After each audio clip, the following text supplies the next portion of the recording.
the very powerful Archmage with very little resistance. The Tomb Kings, bear in mind, only have 2 Dispel Dice at this point. Uses Unseen Lurker or Wolf Hunts or whatever it is from the other mage to get the BSB into the back of the Tomb Guard unit, whereas the Archmage only has to use the Steed of Shadows to fly out of combat, keeping her safe from harm, while the dragon, the BSB rather, and the White Lions mop up the Tomb Guard rather easily, actually. Next photo, the Dragon Prince at the center of the field, still not ready to do anything here, just backing off, but you can see the Archmage in the background has used Steed of Shadows to move over here, potentially to use the Unseen Lurker on the Dragon Princes. Actually rolled for the Unseen Lurker and failed it, unfortunately. I think I'm in a miscast or something, but this was probably one of the riskiest things I've ever done in Warhammer, is moving my Archmage out like that, because then the Tomb Kings can just spread out with the archers and the chariots on the other side to shoot at the Archmage on her own. Only needing 5s to hit, of course, now. Just because it was a game against myself, I thought, nah, who cares, just to fly out here and hopefully I can get an Unseen Lurker to end the game. But with this tournament, I don't think I would be stupid enough to just put my mage out there on her own. We'll see what becomes of it, but there you go. Next photo, you can sort of see the Archmage here, and in the background you can see where all the enemy troops are, but she's very vulnerable where she is. Next photo again, this is not a resurrected Lich Priest, it's actually the Tomb Prince. I picked a model out of the box to represent him because all of the chariots have been destroyed by missile fire here.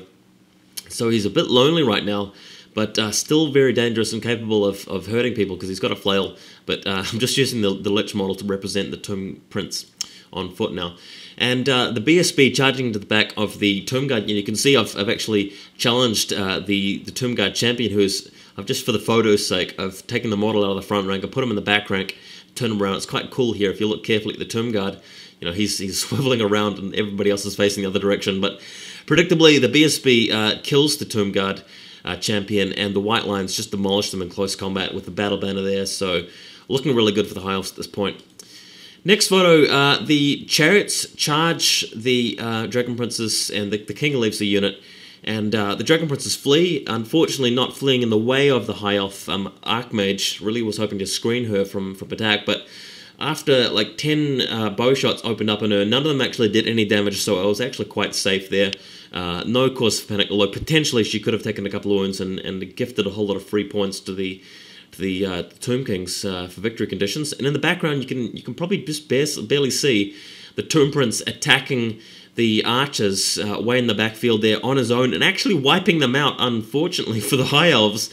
Even though he's got no chariot of fire, no buddies to back him up, he's still really a buff character there, and he just kills the whole unit of archers on his own.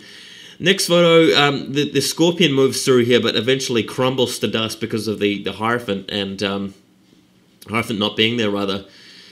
Next photo, you can see everything else closing on the Tomb Kings. The Dragon Princes have rallied.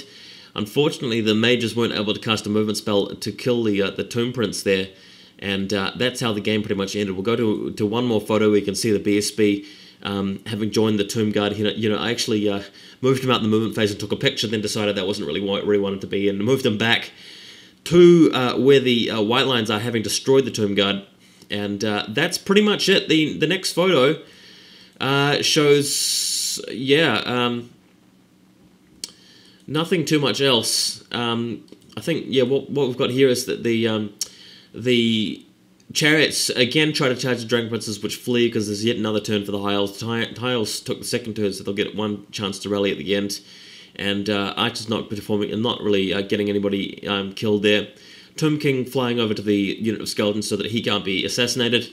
Next photo after this shows you the BSB with the battle banner charging the Chariots on his own, not wiping them out, but at least taking them to under half strength after the combat res was all said and done. And the next photo after that shows you the final picture of the game, where things are at a standstill, but because the High Elves have all 4 characters left alive and the Tomb Kings only have 2, plus only a small handful of units, this was a victory to the High Elves by about 500 or 600 points. Now, I thought this was a really cool game. My money was on the High Elves because I thought the High Elf list was more powerful than the Tomb Kings list, and it was a particularly bad matchup for the Tomb Kings. Really, Tomb Kings versus High Elves is not really good matchup for Tomb Kings in general. But I learned that I was actually much more experienced with the Tomb Kings. Well, I probably could have told myself that anyway. I told you guys that. I've played a lot more games with the Tomb Kings, so I really knew what to do in terms of moves. But at least I played the High Elves reasonably well, and still getting the hang of them. Quite enjoyed this game despite not really having anybody to share it with. That's why I thought I'd do the battle report, share it with you guys. Obviously, it's not very much fun playing Warhammer on your own, but since you have two armies which look good and play well, and it's quite a good matchup, I just thought I'd show you this once only affair involving the Tomb Kings and the High Elves. Hope you enjoyed it. See you next time.